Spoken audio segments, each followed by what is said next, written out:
Here now, Pete Hegseth, co-host of Fox and Friends Weekend, also an Iraq and Afghanistan war veteran who served as a prison guard at Guantanamo Bay. Pete, good to see you tonight. Good morning. Hey, Martha. A lot of questions, obviously. I mean, you know, he's out in less than 20 years if he's going to be out this May. How did he acquire Irish citizenship in prison? And, you know, obviously he still is a concern. He's still a national security concern.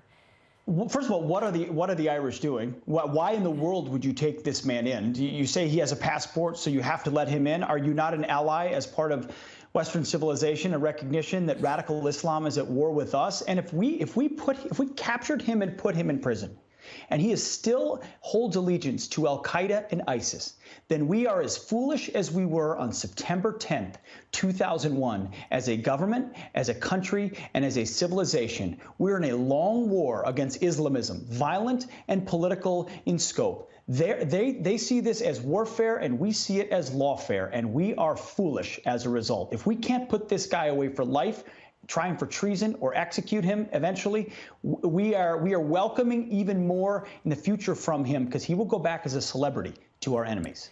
I mean, what does this say about the ability to accurately prosecute people who were involved in what happened on September 11th, or sympathizers, as he clearly was with that?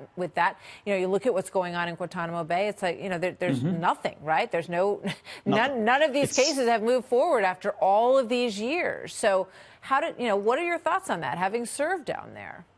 Listen, we're fighting by old rules of war. I really believe that. We're fighting by an antiquated system of law where our enemies used to wear uniforms and play by some semblance of law, rules of law, recognizing prisoners of war. Of course, radical Islamists do none of that. They chop off heads, they execute, they use women and children as shields, they murder our people in 10 seconds, yet we afford them Geneva rights. Yet we give them better health care than a lot of my guys, and food than my guys got at Guantanamo Bay when they were guards. And I'm not joking about that. I was down there and I saw it. We bend over backwards while they knife us in the throat.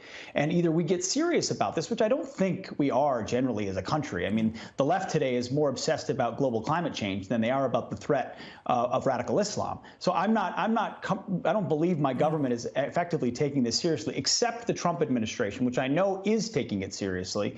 But still, our systems are gunked up by lawyers who defend these dirtbags and give them rights under our Constitution, which should never be afforded. When Johnny Michael Spann was killed in that horrific outburst that happened at that prison that they were being held at.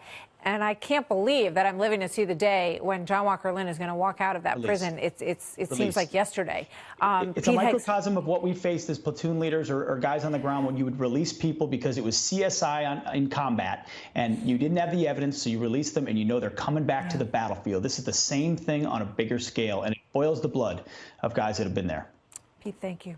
Pete Hegseth. Thank you.